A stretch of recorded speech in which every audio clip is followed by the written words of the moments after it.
In the sweltering heat of a November morning in 2025, the Philippines found itself on the precipice of a revelation that would shake the very foundations of its democracy. Manny Pacquiao, the nation's beloved boxing legend and former senator, had called an unexpected press conference that would forever alter the country's political landscape. The announcement came at a time when whispers of government corruption had grown from hushed conversations in neighborhood sari-sari stores to bold discussions dominating social media platforms across the archipelago. The grand ballroom of the Manila Peninsula Hotel buzzed with anticipation as journalists from major television networks, international correspondents, and digital media representatives filled every available seat. The atmosphere was electric with tension and expectation.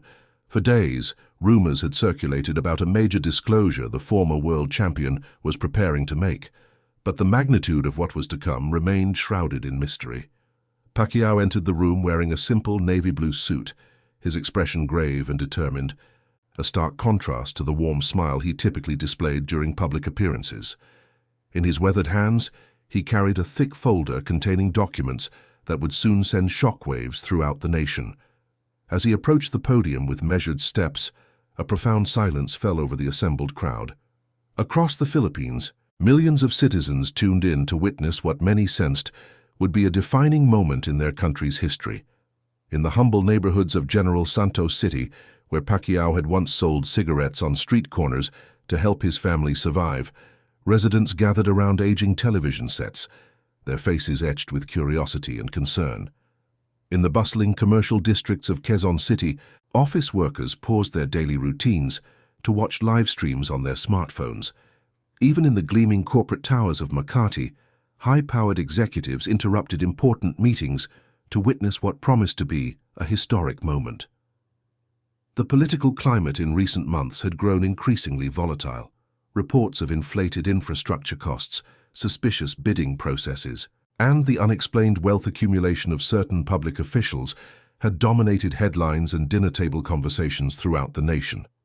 Yet few prominent figures had dared to voice their concerns publicly, fearing legal retaliation or worse consequences for challenging the powerful. Pacquiao, however, stood apart from the crowd of silent observers. His reputation was built on decades of authentic service to the Filipino people, both inside and outside the boxing ring. Since retiring from professional boxing, he had dedicated himself tirelessly to social causes, constructing schools in impoverished communities, providing scholarships to deserving students, and maintaining an open-door policy for citizens seeking assistance. His moral authority was unquestionable, and his words carried immense weight among supporters and critics alike. In the days leading up to this momentous press conference, trusted sources close to the former senator revealed that Pacquiao had been approached by courageous whistleblowers from within the government itself. These brave individuals, fully aware they were risking their careers and potentially their personal safety, had entrusted him with damning evidence, exposing a systematic scheme of protecting corrupt officials at the highest levels of President Ferdinand Marcos Jr.'s administration. The bitter irony of the situation was not lost on political observers and ordinary citizens alike.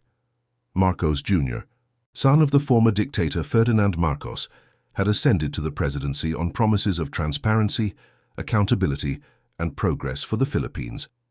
His carefully orchestrated campaign had been built on pledges to move beyond the dark shadows of his family's controversial past and forge a prosperous, corruption-free future for all Filipinos. Yet the explosive documents now in Pacquiao's possession painted a starkly different picture, suggesting that the old corrupt practices of the Marcos era not only persisted, but had evolved into something even more insidious within the current administration. The weight of this historic moment was evident in Pacquiao's posture and expression.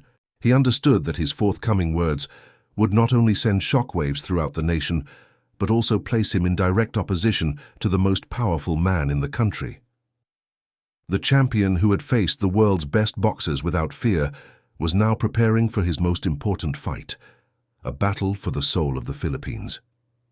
As Manny Pacquiao stood before the assembled media, the gravity of the moment was palpable throughout the Philippines. The documents in his possession contained evidence that would expose not just individual acts of corruption, but a systematic pattern of protection that reached the highest levels of government. The flood control scandal that President Marcos Jr. had publicly addressed was merely the tip of an iceberg threatening to sink the administration's credibility entirely. The former boxing champion's hands remained steady as he organized his papers, each page representing months of careful investigation and verification. Sources within various government agencies had risked everything to compile this evidence, driven by their love for the Philippines and their inability to remain silent while the nation's resources were plundered. These brave whistleblowers had approached Pacquiao because they knew his reputation for honesty was unassailable, and his platform could reach every corner of the archipelago. President Marcos Jr. had recently announced that at least 37 senators, congressmen, and influential businessmen implicated in corruption involving flood control projects would be arrested by Christmas. He revealed that criminal complaints for plunder, corruption, and misuse of funds had been filed against these individuals, along with 86 construction company executives and 9 government officials accused of tax evasion totaling nearly 9 billion pesos. However, the evidence Pacquiao was about to present revealed a troubling contradiction to these public declarations. The documents showed how certain high-ranking officials who should have been among the first to face charges had instead been quietly transferred to lucrative positions in other government agencies. Key evidence had mysteriously disappeared from investigation files, and witnesses had reported receiving threatening phone calls warning them to remain silent. The corruption was particularly devastating given its impact on flood control infrastructure across the country. The Philippines, one of the nations most vulnerable to deadly typhoons and extreme weather in Asia, had suffered immensely from substandard or non-existent flood control projects. Recent typhoons had exposed the tragic consequences of this corruption, with communities left defenseless against natural disasters that proper infrastructure could have mitigated. Pacquiao's own journey from poverty to global stardom had taught him the value of every peso earned through honest work. He remembered the days when his family struggled to put food on the table, when a few pesos could mean the difference between eating and going hungry. The thought that billions of pesos meant to protect Filipino families from natural disasters had been stolen filled him with righteous anger that burned quietly beneath his composed exterior. In the weeks leading up to this moment, Pacquiao had spent countless sleepless nights reviewing the documentation, cross-referencing facts, and consulting with legal experts to ensure the accuracy of every claim he was about to make. The evidence painted a disturbing picture of selective justice and deliberate obstruction that contradicted the administration's public stance on fighting corruption. The media representatives in the room sensed the historical significance of the moment. International correspondents prepared to transmit news that would reach global audiences, while local journalists understood they were witnessing a potential turning point in Philippine politics. The silence in the room was broken only by the soft clicking of camera shutters and the distant hum of air conditioning struggling against the tropical heat. Outside the hotel, ordinary Filipinos went about their daily routines, unaware that their lives were about to be impacted by the revelations about to unfold. Street vendors in Manila continued selling their wares, farmers in Luzon tended to their crops, and fishermen in the Visayas prepared their nets for the day's catch. Yet within hours the news would reach every barangay, every household, every Filipino heart. Pacquiao's decision to speak out had not been made lightly. He understood the personal risks involved in challenging the most powerful political family in the Philippines. His business interests, his family's safety, and his own future could all be jeopardized by what he was about to reveal. But his conscience would not allow him to remain silent while the Filipino people continued to suffer from the consequences of systematic corruption. The champion who had brought glory to the Philippines in boxing rings around the world was now preparing to fight his most important battle, not for titles or prize money, but for the soul of his beloved nation. The clock on the wall of the Manila Peninsula Hotel conference room showed exactly 10:30 a.m. when Manny Pacquiao finally broke his silence. His voice, steady and clear, cut through the humid air like the precise jabs that had made him a legend in the boxing ring. The words that followed would be replayed countless times across television networks, shared millions of times on social media. and remembered as a defining moment in Philippine political history. Pacquiao began by acknowledging the recent announcements made by President Marcos Jr. regarding the flood control corruption scandal. He praised the president's public commitment to prosecuting those involved, but then his tone shifted dramatically. The evidence he possessed, he explained, revealed a troubling pattern of selective justice and deliberate obstruction that contradicted the administration's public stance on fighting corruption. The documents spread before him contained bank records, email communications, and witness testimonies that painted a damning picture of high-level interference in corruption investigations. Several officials who should have been among the first to face charges had instead been quietly reassigned to lucrative positions in other government agencies. Key evidence had mysteriously disappeared from investigation files, and witnesses had reported receiving threatening phone calls, warning them to remain silent. As Pacquiao methodically presented each piece of evidence, the assembled journalists frantically took notes and transmitted updates to their newsrooms. The revelations were more explosive than anyone had anticipated. The former senator detailed how certain construction companies with direct ties to administration allies had received preferential treatment in the bidding process for flood control projects. Despite submitting higher bids than their competitors, the human impact of these revelations became even more poignant when Pacquiao referenced the recent flooding in Bicol and other regions affected by Typhoon Christine. Families who had lost everything in the floods were now learning that the very projects meant to protect them had been compromised by greed and corruption. The substandard flood control infrastructure had failed precisely when it was needed most, leading to unnecessary suffering and loss of life. One particularly damning piece of evidence involved a construction company owned by Angelo Reyes, a businessman with close ties to several administration officials. Despite submitting a bid that was 40% higher than the nearest competitor, Reyes's company had been awarded a massive flood control contract in Laguna Province. The project, which was supposed to protect thousands of families from seasonal flooding, was completed using substandard materials that failed during the first major storm. Another document revealed how Manny Santos, a mid-level official in the Department of Public Works and Highways, had attempted to blow the whistle on irregularities in the bidding process. Instead of being protected as a whistleblower, Santos had been transferred to a remote posting in Mindanao and subsequently received anonymous threats against his family. His case exemplified the systematic intimidation of those who dared to speak out against corruption.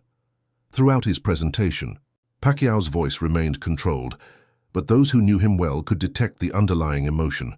His hands occasionally trembled slightly as he turned the pages of evidence, not from nervousness, but from the weight of responsibility he felt toward the Filipino people. Every revelation was delivered with the precision of a champion who had spent his entire career studying his opponent's weaknesses and exploiting them at exactly the right moment. The international media representatives in the room understood they were witnessing something unprecedented. Rarely had such a beloved public figure in the Philippines directly challenged a sitting president with such detailed evidence of wrongdoing. The political ramifications would extend far beyond the immediate scandal, potentially reshaping the entire landscape of Philippine politics. As Pacquiao continued his methodical presentation, social media platforms began exploding with reactions from ordinary Filipinos. Hashtags related to his revelations started trending within minutes, and live streams of the press conference were being shared across every major platform. The nation was awakening to a reality that many had suspected, but few had dared to voice publicly. The champion who had once brought pride to the Philippines through his victories in the boxing ring was now fighting for something far more important than any championship belt. He was fighting for the integrity and future of his beloved homeland. The reverberations of Manny Pacquiao's exposé echoed throughout the Philippines within hours of his press conference, igniting a firestorm of reactions from every corner of society. The nation's collective consciousness was jolted awake by the gravity of the allegations, and the ensuing hours were marked by a whirlwind of developments that would shape the country's political landscape for years to come. Social media platforms became the epicenter of an unprecedented digital uprising. Within 30 minutes of Pacquiao's first revelation, hashtags related to his exposé began trending not just in the Philippines, but globally. Filipino communities around the world shared the live streams, translating key points for international audiences and amplifying the call for justice. The hashtag #JockTruthForThePhilippines garnered over 2 million mentions in the first 6 hours, while Pacquiao Speaks became the top trending topic across all major platforms. In the streets of major cities, spontaneous gatherings began forming as citizens congregated to discuss the implications of the corruption scandal. In Quezon City, office workers abandoned their lunch breaks to huddle around smartphones, watching replays of the most damning moments from the press conference. Street vendors in Manila's Divisoria Market paused their sales to listen to radio broadcasts of the revelations, their faces reflecting a mixture of anger and vindication. The response from ordinary Filipinos was swift and emotionally charged. Ligaya Cruz, a teacher from Marikina whose school had been flooded 3 times in the past year due to inadequate drainage systems, posted a viral video expressing her outrage at learning that funds meant to protect her students had been stolen. Her tearful testimony resonated with thousands of parents and educators who had witnessed firsthand the consequences of the failed flood control projects. In the fishing communities of Bataan, where Rosario Mendoza had lost her home to flooding caused by a collapsed seawall that was supposed to have been reinforced with corruption-tainted funds, residents organized impromptu prayer vigils. These gatherings served both as expressions of grief for what had been lost and as demonstrations of support for Pacquiao's courage in exposing the truth. The political establishment found itself scrambling to respond to the rapidly evolving crisis. President Ferdinand Marcos Jr.'s communications team worked frantically to craft a response that would address the specific allegations without admitting wrongdoing. The president's earlier commitment to jailing corrupt officials by Christmas was now under intense scrutiny, as the public questioned the sincerity and depth of his administration's anti-corruption efforts. Vice President Sara Duterte, known for her outspoken nature, wasted no time in amplifying the pressure on the president. Through a series of carefully worded statements, she reiterated her earlier position that Marcos Jr. should also be held accountable for his role in signing the 2025 national budget that funded the questionable projects. Her remarks added fuel to the already raging political firestorm, highlighting the deepening rifts within the nation's leadership. The business community watched nervously as the scandal unfolded, understanding that political instability could have severe economic consequences. The Philippine Stock Exchange experienced significant volatility as investors processed the implications of the revelations. Several major infrastructure projects faced immediate scrutiny, with contractors and government agencies rushing to review their procedures and documentation. International observers and foreign governments closely monitored the unfolding events. The corruption scandal and the government's response had significant implications for foreign aid, investment, and diplomatic relations. Countries with vested interests in the Philippines' stability and economic growth expressed concern over the potential impact of the crisis on regional security and economic partnerships. The media played a pivotal role in amplifying and analyzing Pacquiao's revelations. Investigative journalists who had been working on related stories for months suddenly found their sources more willing to speak on the record. News organizations deployed their best reporters to verify and expand upon the evidence presented by Pacquiao, leading to additional discoveries that further corroborated his claims. Religious leaders across the Philippines also weighed in on the crisis. Cardinal Isagani Torres of the Archdiocese of Manila issued a statement calling for prayer and peaceful action in response to the revelations. His message emphasized the moral imperative to seek justice while maintaining the unity and peace of the Filipino people. As the day progressed, it became clear that Pacquiao's revelations had crossed a threshold from which there could be no return. The evidence was too detailed, the sources too credible, and the public response too overwhelming for the administration to simply weather the storm through traditional damage control measures. The Philippines found itself at a crossroads, with the path forward dependent on how its leaders would respond to this unprecedented challenge to their authority and credibility. In the hours following Manny Pacquiao's explosive revelations, the halls of Malacañang Palace buzzed with urgent meetings and crisis management sessions. President Ferdinand Marcos Jr. found himself facing the most serious challenge to his administration's credibility since taking office. The detailed evidence presented by the former boxing champion had created a political firestorm that could not be extinguished through conventional means. The president's inner circle worked frantically to assess the damage and formulate a response strategy. Communications Secretary Clarita Valdez led emergency briefings with department heads, attempting to gauge the full scope of the allegations and their potential impact on ongoing government operations. The evidence presented by Pacquiao was too specific and well documented to be dismissed as mere political grandstanding. Meanwhile, the Anti-Money Laundering Council found itself under intense pressure to take immediate action. The detailed financial records presented by Pacquiao provided clear leads for investigation, and the public was demanding swift action. Within 24 hours of the press conference, the council announced the freezing of over 1,600 bank accounts linked to the individuals and companies named in the corruption scandal. The asset freeze sent shockwaves through the corridors of power. Luxury vehicles worth millions of pesos were seized from the driveways of government officials and their associates. High-end properties in exclusive subdivisions of Makati and Bonifacio Global City were placed under investigation. The tangible nature of these actions provided the public with visible evidence that the government was taking the allegations seriously. However, skepticism remained high among the populace. Many Filipinos questioned why it had taken a public exposé by Pacquiao to prompt such decisive action. Critics pointed out that the evidence of corruption had been available to government investigators for months, yet no significant action had been taken until the former senator forced their hand through his press conference. Vice President Sara Duterte continued to apply pressure on the administration through carefully crafted public statements. Her suggestion that President Marcos Jr.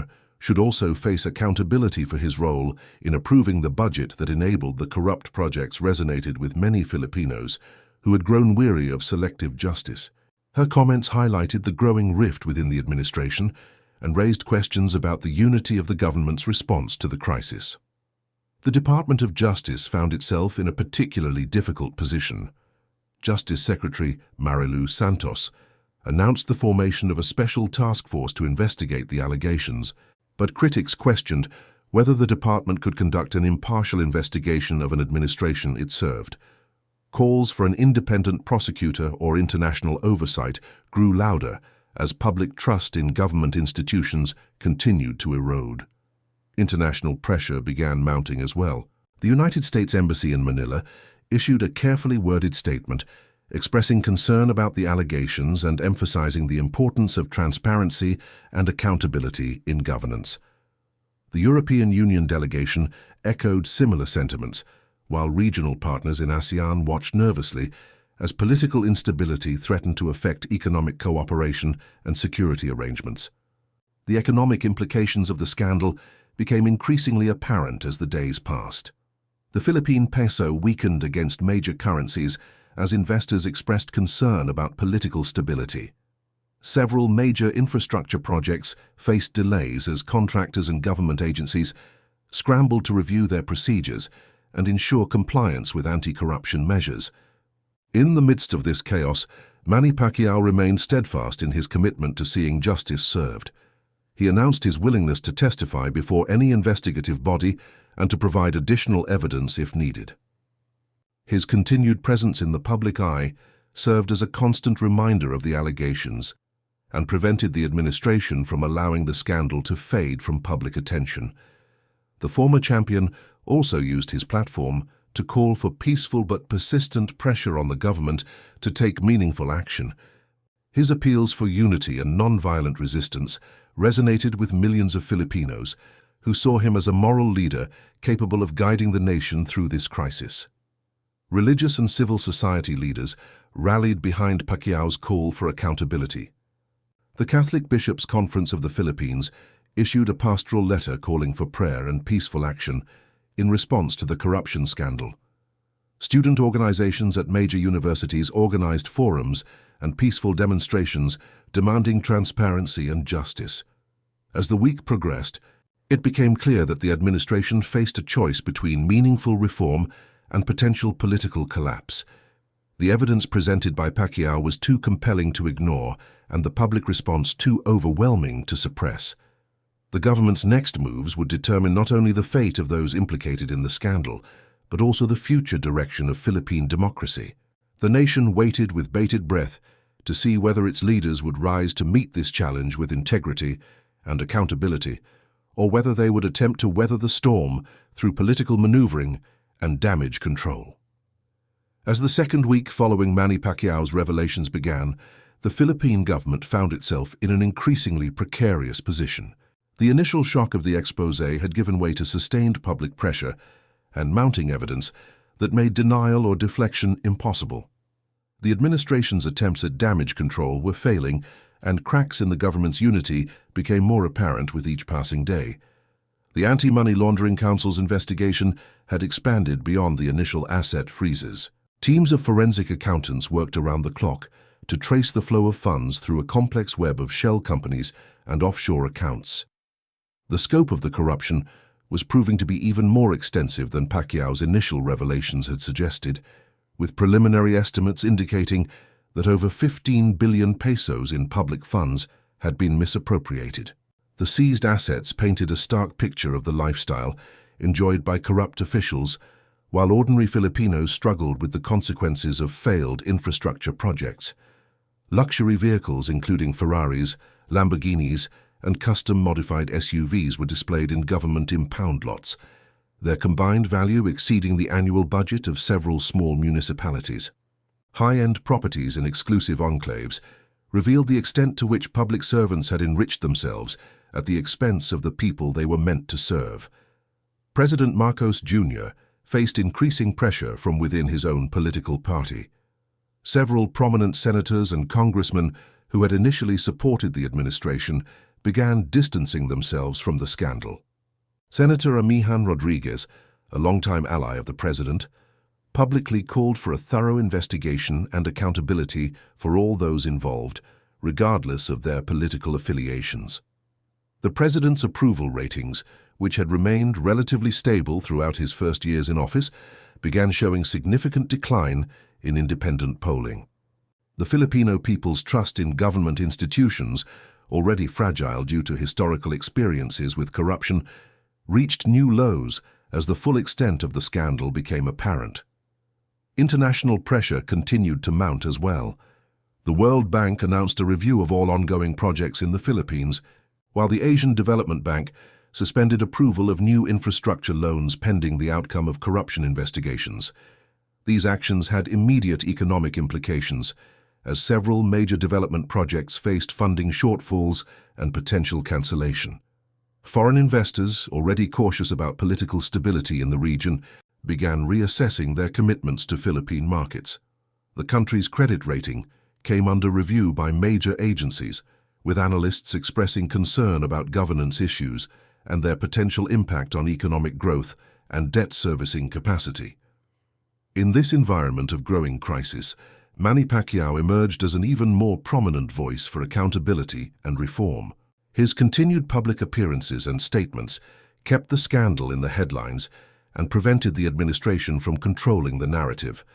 The former champion's moral authority and credibility with the Filipino people made him a formidable opponent for those seeking to minimize the impact of the revelations. Pacquiao's family, including his wife Jinky and their children Jimuel, Michael, Princess, Queen Elizabeth, and Israel, stood firmly behind his decision to expose the corruption, despite the personal risks involved.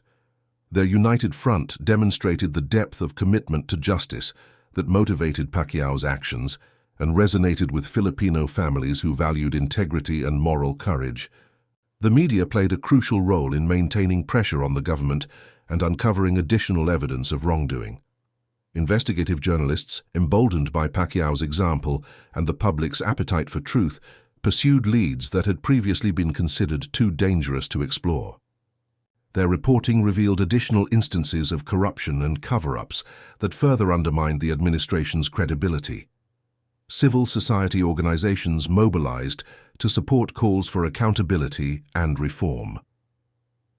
The movement for good governance, led by prominent lawyer and activist Manny Santos, organized peaceful demonstrations and legal challenges to government actions. Their efforts helped channel public anger into constructive pressure for systemic change rather than destructive unrest. Religious leaders continued to provide moral guidance during this period of national crisis. The influence of the Catholic Church and other religious institutions in Philippine society meant that their calls for justice and accountability carried significant weight with the population. Their emphasis on peaceful resistance and moral renewal helped maintain stability, while pressure for change continued to build. As evidence mounted and public pressure intensified, it became increasingly clear that the administration would need to take dramatic action to restore credibility and maintain governance effectiveness. The question was no longer whether significant changes would occur, but rather how extensive those changes would be, and whether they would come through voluntary reform or be forced by circumstances beyond the government's control. The Philippines stood at a critical juncture in its democratic development, with the outcome of this crisis likely to shape the country's political culture and institutions for years to come. 3 weeks after Manny Pacquiao's earth-shattering press conference, the Philippines reached a critical juncture that would define the future of its democracy. The sustained pressure from public outrage, international scrutiny, and mounting evidence had pushed the Marcos Jr. administration to the brink of a decision that could no longer be postponed. The nation held its collective breath as political leaders grappled with the most serious governance crisis in recent memory. The breaking point came when Teodoro Villarreal, the Secretary of Public Works and Highways, became the first high-ranking official to resign in connection with the scandal. His departure sent shockwaves through the administration and signaled that the protective wall around corrupt officials was beginning to crumble. Villarreal's resignation letter, which was leaked to the media, contained explosive admissions about pressure from higher-ups to approve questionable contracts and ignore irregularities in the bidding process. The resignation triggered a cascade of revelations as other officials, fearing they would become scapegoats, began cooperating with investigators. Herminia Delgado, a mid-level official in the Department of Budget and Management, provided detailed testimony about how budget allocations for flood control projects had been manipulated to favor specific contractors. Her evidence included recorded phone conversations and email exchanges that directly implicated several senior officials in the corruption scheme. President Marcos Jr. found himself increasingly isolated as former allies distanced themselves from his administration. The political calculus that had once protected corrupt officials was rapidly changing as public anger reached unprecedented levels. Street protests, which had begun as small gatherings, grew into massive demonstrations involving hundreds of thousands of Filipinos demanding accountability and justice. The economic pressure on the government intensified as international financial institutions continued their review of Philippine projects and commitments. The International Monetary Fund expressed concern about governance issues affecting the country's economic stability, while major trading partners began questioning the reliability of Philippine institutions. The peso continued its decline against major currencies, adding to the administration's woes. In this environment of mounting crisis, Manny Pacquiao's role evolved from whistleblower to national leader. His calls for peaceful but persistent pressure on the government resonated with millions of Filipinos who saw him as their voice in demanding justice. The former champion's appearances at public rallies drew massive crowds, with his presence serving as a unifying force for the diverse groups demanding reform. Pacquiao's moral authority was further enhanced by his continued transparency about his own finances and activities. He voluntarily submitted to financial audits and made his tax records public, demonstrating the kind of accountability he demanded from government officials. This transparency stood in stark contrast to the secrecy and defensiveness displayed by those implicated in the scandal. The international community watched with growing concern as the crisis deepened. Regional partners worried about the stability of a key ally in Southeast Asia, while global investors reassessed their exposure to Philippine markets. The United States and European Union increased diplomatic pressure on the Marcos Jr. administration to take decisive action against corruption and restore confidence in Philippine institutions. Religious and civil society leaders played crucial roles in maintaining peaceful pressure for change. Cardinal Esperanza Reyes led interfaith prayers for national healing and justice, while civil society organizations coordinated legal challenges to government actions and provided support for whistleblowers. Their efforts helped ensure that the crisis remained focused on accountability rather than descending into chaos or violence. The media's role in sustaining pressure for accountability proved decisive during this critical period. Investigative journalists continued uncovering new evidence of corruption and cover-ups, while editorial boards of major newspapers called for immediate action. The press's commitment to truth-telling in the face of government pressure demonstrated the strength of Philippine democratic institutions even during times of crisis. As the fourth week after Pacquiao's revelations began, it became clear that the administration faced an existential choice. The evidence of corruption was overwhelming, public pressure was unsustainable, and international confidence was eroding rapidly. The government could either take dramatic action to address the crisis or risk complete loss of legitimacy and potential collapse. The Filipino people, inspired by Pacquiao's courage and united in their demand for justice, waited to see whether their leaders would finally choose accountability over self-preservation. The outcome of this confrontation would determine not only the fate of those involved in the corruption scandal, but also the future direction of Philippine democracy and governance. The nation stood at a crossroads, with the path forward dependent on whether its leaders would rise to meet this historic challenge with integrity and courage. 1 month after Manny Pacquiao's historic press conference, the Philippines witnessed a transformation that few had dared to imagine possible. The relentless pressure from an awakened citizenry, combined with mounting evidence and international scrutiny, had finally forced the hand of those in power. The nation that had long struggled with systemic corruption was about to experience its most significant victory for accountability in decades. The decisive moment came when President Ferdinand Marcos Jr., facing the complete erosion of his political support and the threat of impeachment proceedings, announced a comprehensive response to the corruption scandal.